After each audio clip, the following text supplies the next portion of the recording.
Okay, this is the National Commission on the September 11th, 2001 terrorist attacks, otherwise known as the 9/11 Commission. And we're going to go over a opening statement made by a Dr. K. His name is being hidden from the public record, and he is the chief of the Strategic Terrorism Assessments Alternative Analyst Group, in which is located at the Office of Terrorism Analysts at the DCI Counter-Terrorism Center of the CIA. Good morning.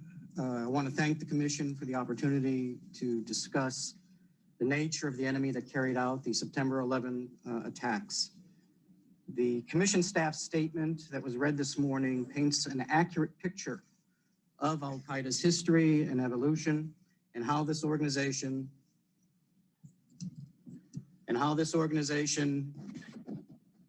came to pose such a serious threat to the United States. What I would like to do over the next few minutes is to provide some context for the staff statement by examining the role that Osama Bin Laden and Al-Qaeda played in the broader Sunni jihadist movement. Bin Laden, to be sure, is the key part of that movement, but the movement goes beyond just him and Al-Qaeda. Sure does. And just as their place in it and the role that they play have evolved, our understanding has also evolved. That understanding helped to shape our response to the attack that took place on 9/11. Which was nil. You had information, and I've done multiple videos regarding Alex Station, which was a code name for the Bin Laden Issue Station, which was the CIA's own virtual station in Maryland. This is the problem with the CIA, is that they claim that yes, we had intelligence, but we shared this intelligence. No, you didn't. And don't let this fool you.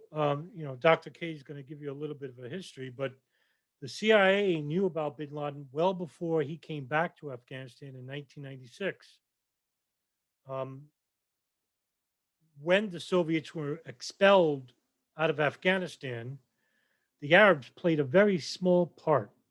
It was native Afghans who basically were the better fighters and who were the real mujahideen that was funded by the intelligence services like the CIA, Pakistan, ISI, the British MI6, and the Israeli Mossad.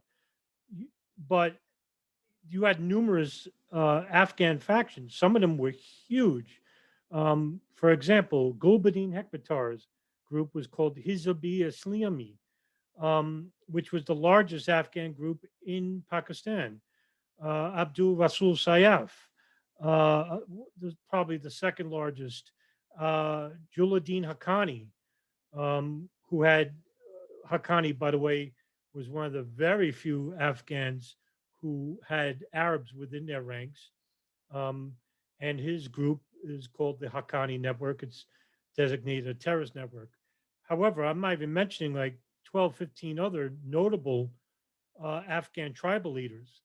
A lot of these people were basically uh, sectarianists. They didn't get along with Arabs at all. And so bin Laden had his own Arab camp, which was Al Masada, and that was located in the Paktia province. But the CIA knew about this too, and they knew about his move to the Sudan.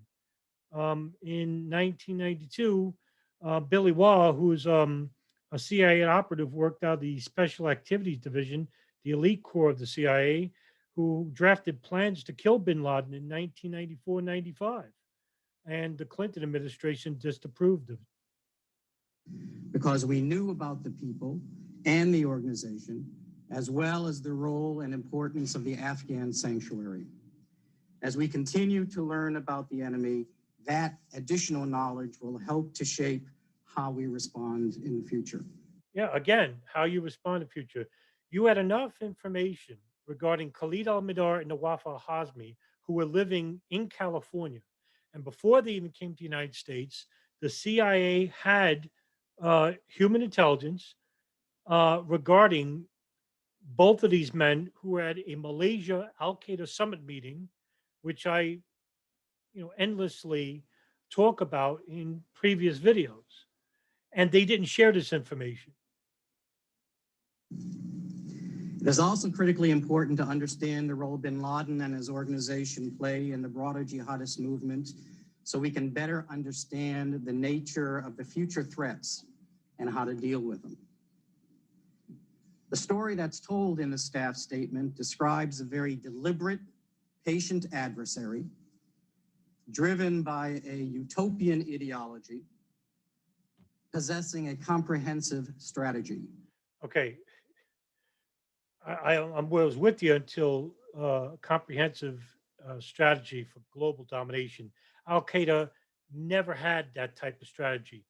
They may have wished to do it to build a caliphate, but they didn't have the means to do so. Even bin Laden knew this. Bin Laden knew with the 9/11 attacks that he couldn't beat the United States militarily. So what he wanted to do was to create an operation as to where the United States would overextend their reaction. Saul Alinsky once said that the real action is in the reaction of the adversary, right? So here you have Al Qaeda, a small group, 200, 250 operatives who hijacked planes, which is not an impossibility, and crashed them into selective targets. Now, my working theory is that the intelligence agency knew this, or that they knew that an attack was coming and that they allowed the attacks to happen so they can overextend that reaction and to take advantage of uh, the broader foreign policy, which is uh, the real um, agenda of what came out of 9/11, right? American imperialism, which is expansive and global. The intelligence communities now act as one, which is called the Five Eyes. The CIA, NSA get blank checks because they complained to the 9/11 Commission, Joint House Inquiry, that they didn't have the funds. Well, now they threw millions of dollars at them. Has anything changed? Has our security gotten better? You could probably make the argument that it's worse. But as you can see, Al Qaeda didn't have the capabilities to create this global network, this caliphate. So, because of 9/11, because of the planes operation, they were hoping that the United States would overextend their reaction into Afghanistan, just like the Soviets did in 1979, and they lost because Afghanistan is known as the graveyard of empires. So here you have 9/11 as a pretext to goad the Americans into war in Afghanistan. Well, guess what? It worked. We're still there. An enemy that is independent, an enemy that is disciplined. Keep in mind, however, that in the early days of Al Qaeda, it was just one part of the emerging global jihadist movement. Okay, I guess he can't really talk about the history or he's just neglecting to do so. Al Qaeda was never meant to be a jihadist network at first. Actually, where they came from is the Al Masada Arab camp that bin Laden built because there were no Arab camps during the Afghan Soviet War. This was the first Arab camp, and they were quite disorganized, but they managed to beat the Russian Spetsnaz special forces incredulously in a fight, and that's where they got the popularity from. So the Afghans basically went there to train hand-to-hand combat, guerrilla training. But what Al Qaeda, the Al Masada camp, wasn't prepared for was for real, broader warfare. These were meant for guerrilla tactics, building bombs, hand-to-hand combat, small firearms. They weren't very good at cannons, missile defense systems, Stinger missiles, um, what have you, for broader, bigger military, because they weren't built for that. They didn't have the manpower for that, and they knew that. So that's where Al Qaeda originally came from. They were a training camp for Arabs of small arms fire or small arms combat. It wasn't until the Egyptians came Ayman al-Zawahiri, Dr. Fadl, who goes by his real name, uh, Saeed Imam al-Sharif, Abu Ubaidah al-Banshari, Abu Hafs al-Masri. These guys were real commanders. These guys had an ideology which was called the near enemy and the far enemy. The near enemy was the Arab governments, which they wanted to overtake and build an Islamic government one by one. This was Sayyid Qutb's ideology. The far enemy was the United States, Israel, and its Western coalition.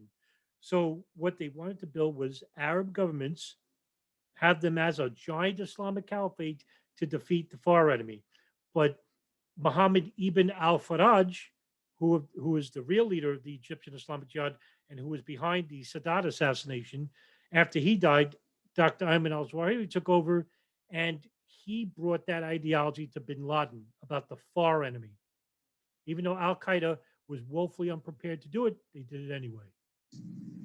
The Mujahideen who had fought the Soviet Union and Afghanistan returned home and brought with them the terrorist skills they had learned in the fight against the Soviets. The belief that they could beat anyone if they were willing to die for their cause, and contacts with other individuals and terrorist groups that had been forged in Afghanistan. That confidence and capability was directed at those who were perceived to be a threat to their vision of Islam, whether it was their own government, the United States, or Israel.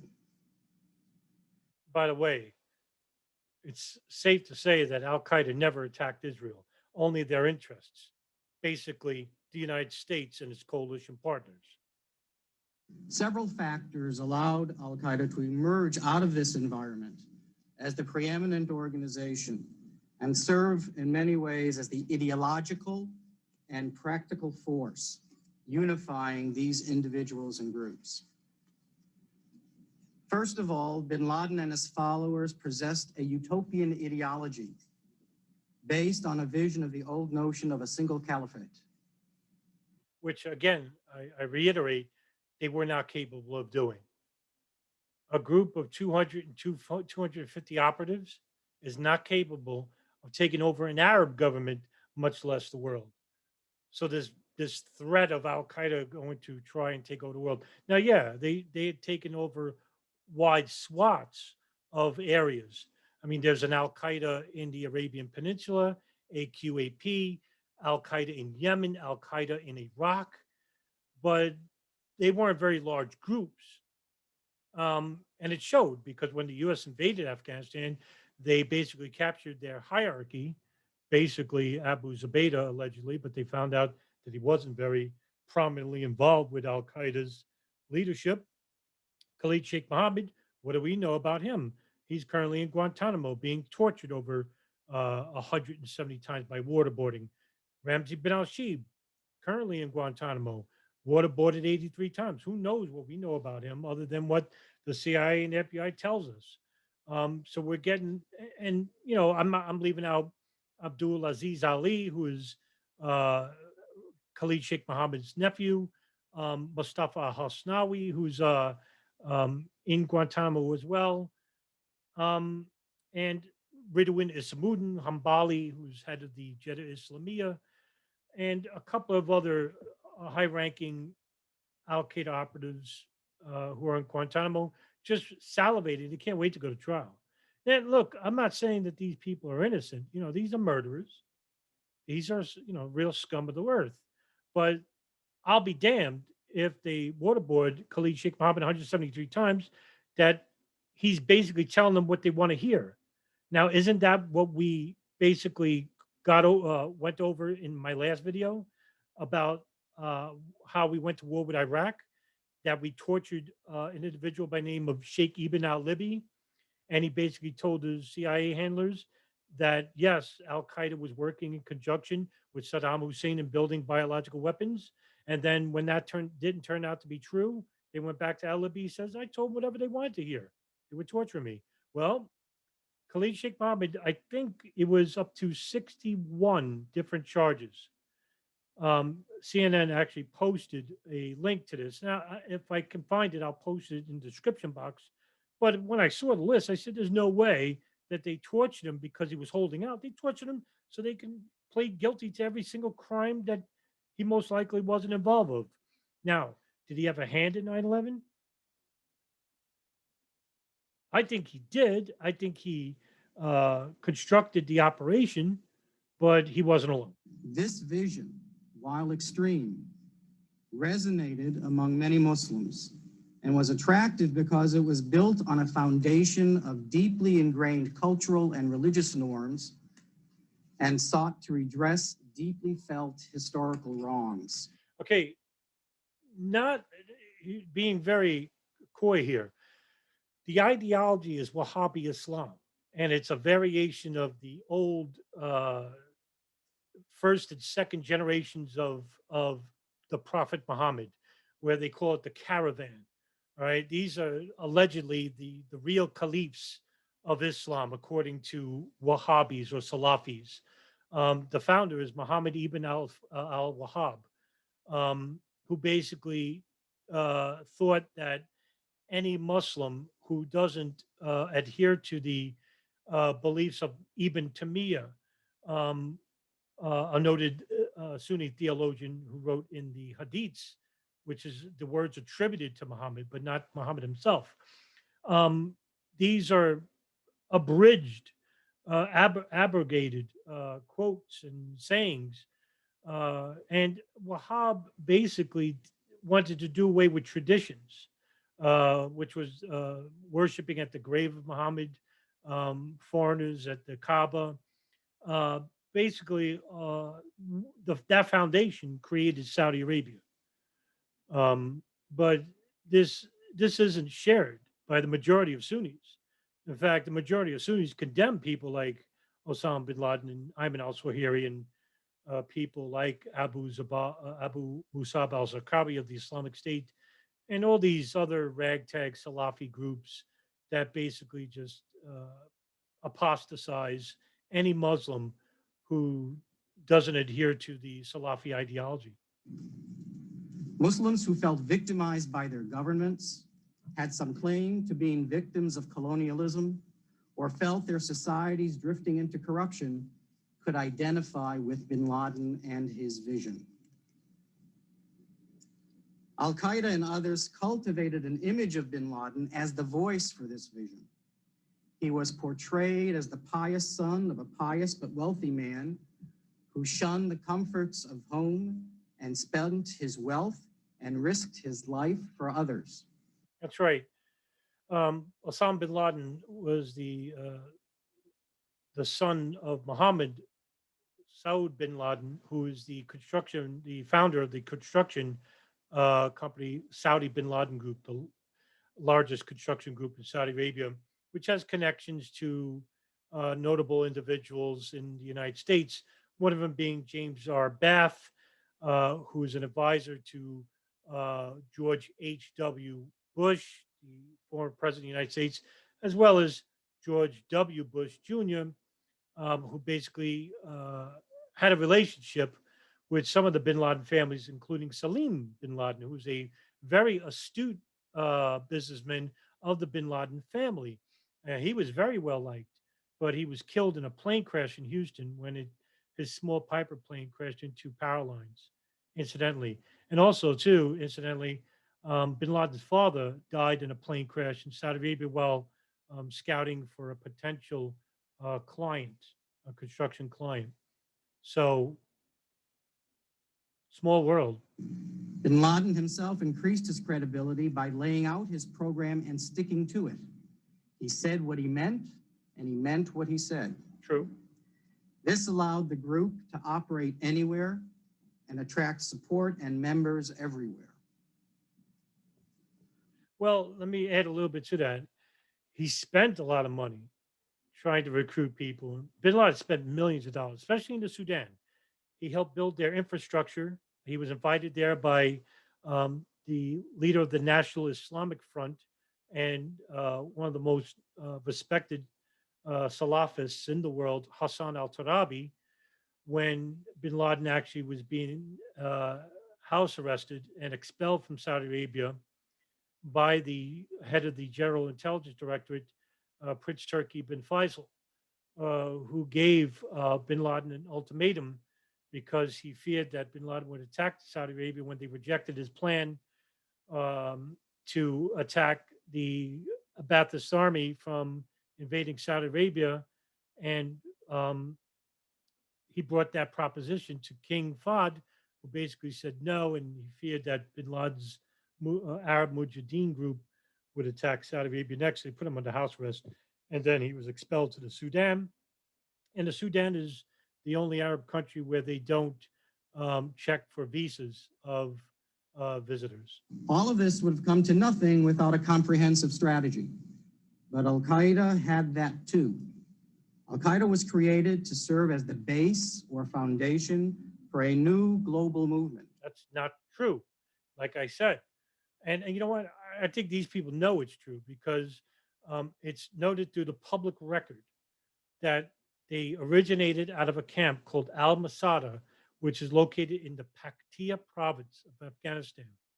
And it was just a small training camp for Arabs. There wasn't even that many people. Um, and I can't.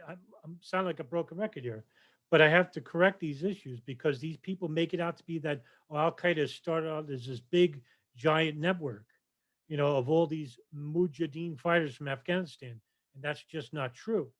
A lot of these Afghani groups really didn't like Bin Laden, and his uh, stories about him being this wonderful warrior in Afghanistan. Well, that's not true either. He was basically a financial manager. The real Mujahideen fighters, the real leaders, like Gulbuddin Hekmatar, Abdul Rasul Sayaf, Ahmed Shah Massoud, Abu Hiraj al Iraqi, these are the real Juladdin Haqqani. These are the real men who had thousands of fighters behind them. Bin Laden had like maybe 100. What one former member has called an Islamic army.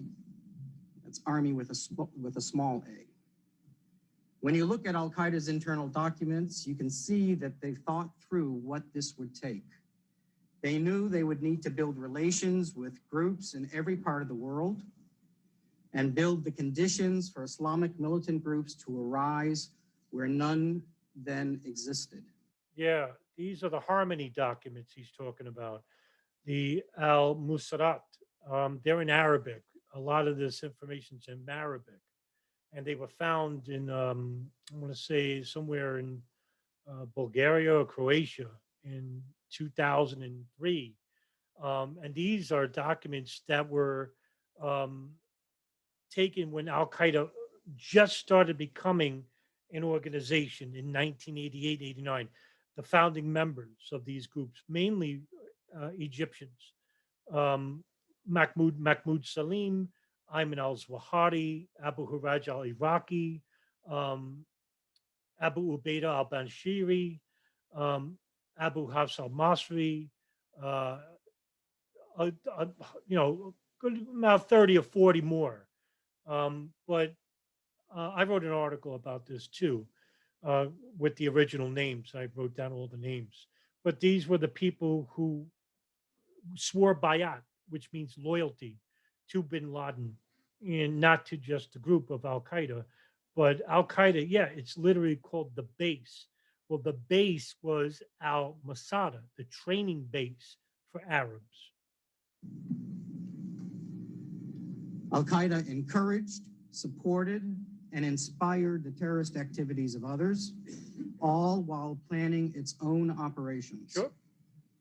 Although some Al Qaeda members may have been involved in several early attacks in the 1990s against U.S. interests, the East Africa bombings in August of 19. Yeah, let's talk about this for a bit because people get this misconstrued. All right. 1993 World Trade Center bombing wasn't from Al Qaeda, it was actually from Ramzi Youssef and his associates, Ahmed Hajjaj, um, Mahmoud Abalima, Mohammed Salame. And they weren't, first of all, there was no Al Qaeda to speak of. They were still beginning to form in the Sudan at this point. They didn't really become Al Qaeda until they went back to Afghanistan in 1996. And that's when they attacked the embassy. The embassy bombings is what led them to be expelled um, from the Sudan. So there was Al Qaeda operatives in Afghanistan, and there were Al Qaeda operatives in the Sudan.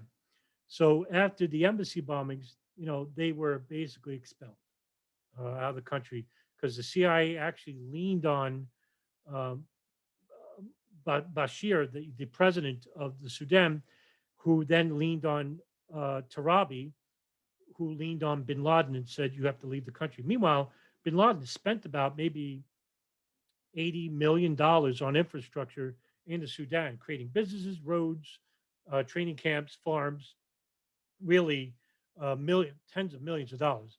Bin Laden wasn't very happy, but what was he going to do? He can't basically uh, fight against Hassan al-Turabi. So he was invited back to Afghanistan, and then when he got back to Afghanistan, he was greeted by the Taliban, and but the Taliban had no idea about him wanting to attack the United States because the Taliban knew that that would bring about the United States military to Afghanistan. That's exactly what happened. 1998 are the first attacks that were exclusively Al-Qaeda operations. As Al-Qaeda grew and evolved, it not only conducted operations that were centrally planned, it also approved operations initiated by members dispersed in other countries, and it continued to support and inspire other associated or independent groups to attack as well. Yeah, look, there weren't that many. I mean, you had As-Sahab Media was the media arm of Al Qaeda, but other Salafist groups like Boko Haram in East Africa, um, Palestinian Islamic Jihad, uh, the uh, the Abu Sayyaf in the Philippines, Jema Islamiyah, Indonesia in the Philippines, and the Jamaat Islami. So there weren't that many. It wasn't after 9/11. There was a couple more. There was a couple more uh, Islamic groups because they were rejuvenated by what Al Qaeda did to the United States. But look how long they lasted. A lot of these groups too, they're not international groups. Al Qaeda was the only group that was internationally a threat. Threat. We see more of these semi-autonomous operations today, not because Al-Qaeda is weak, even though it has been weakened, but because Al-Qaeda succeeded in building the capacity of other groups and individuals in the broader network. Let me just add a little bit. How do you get rid of an Islamic network? By bombing Arab countries and decimating these countries to death, where you or by eliminating specifically the targets within these organizations. When the United States militarily invaded Iraq, they basically created the vacuum for the Islamic State. And at that point, the Islamic State was the Wild Jihad, I mean, the uh, Tal Jihad, Wild Jihad group, and it was headed by Abu Musab al Zarqawi, a Jordanian pimp and drunk murderer. Um, who basically got the okay from bin Laden in Afghanistan to build a training camp in Iraq. And basically 25, 30 people. But when the United States military invaded Iraq and they eliminated through the Iraqi provision number 1 and 2, the army and the police, pandemonium broke loose. And all those people who were in the army and the police basically were getting paid by Abu Musab al Zarqawi, who was getting money from bin Laden, and they were training them. And these people were already trained in military battle.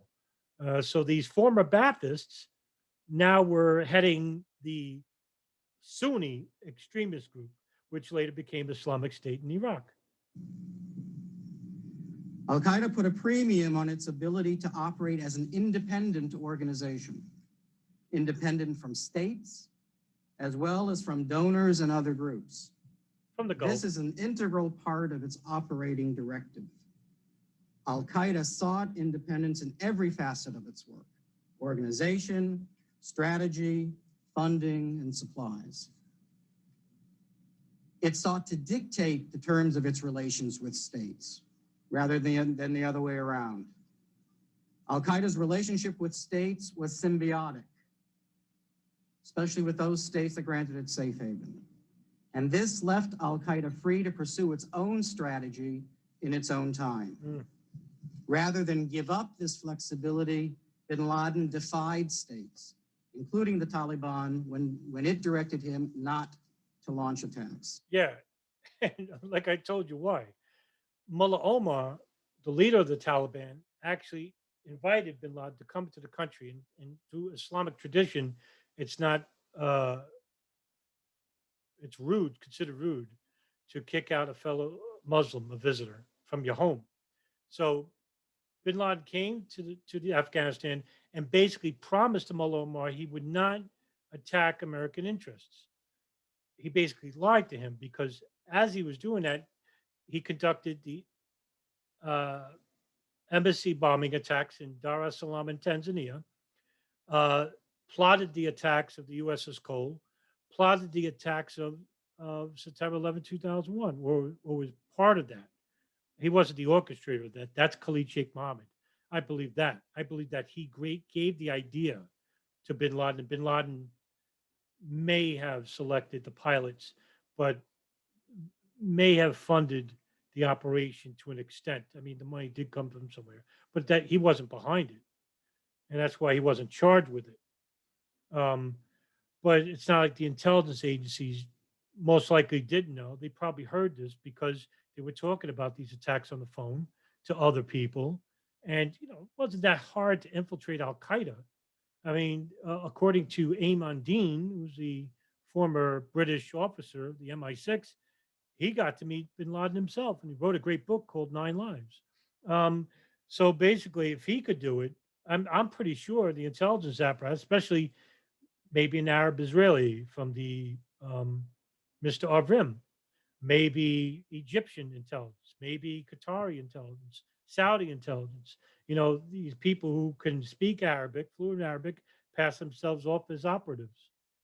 I mean, you had a number of training camps, Al Farouk, Tanak Farms, um, Wild Jihad training camp. So you had all these training camps that were basically conducting small arms fire, um, how to make bombs. But thing is, none of those camps trained for hijacking airliners. So who taught these guys how to hijack planes? That's the question. In general, the Taliban offered Al-Qaeda's a safe environment to do its thing, including building up its own funding network within the larger global network so that they would never be dependent upon any one source of funds or territory, building its own network of sympathetic imams to provide religious direction and legitimacy, Yeah. building their own training camps and weapons factories, and operated their own recruitment network. All of this required patience and discipline. Yeah. Okay. Look, I'm not going to disagree that they had a decent recruitment outfit. They did. I mean, they had their own media arm, As Sahab Media, and that was one of the things that when they built Al Qaeda, uh, in the Harmony documents, they had a media committee, a shura committee, which was for the religious dictation or religious instruction, and they had a military committee, and they had smaller other committees too. So this was a pretty organized group, more organized than any other Salafist group then or now, even more organized than the Islamic State, even though the Islamic State was far bigger. Um, but they're much more militarily um, competent than Al Qaeda, and that's because a lot of the, like I said before, the Islamic State were basically the initiatives were the initial leaders were from the Ba'athist Army of Iraq, so they weren't rookies. Al Qaeda basically just this ragtag bunch that offered small arms and bombs experience. That's basically it. Like I said before, they weren't meant for fighting a military such as the United States, and it's much less the coalition behind it, Great Britain, Germany, France, Australia, Canada. Yeah, if that was the case, if that was really the case, Al Qaeda loses in 2 days. Um, so yeah, I mean, this guy, Dr. K, without a lot of information, very vague. I'll post more videos because the 9/11 Commission actually questioned him, and I'll post them, in a couple of days, weeks, and I'll keep doing these videos.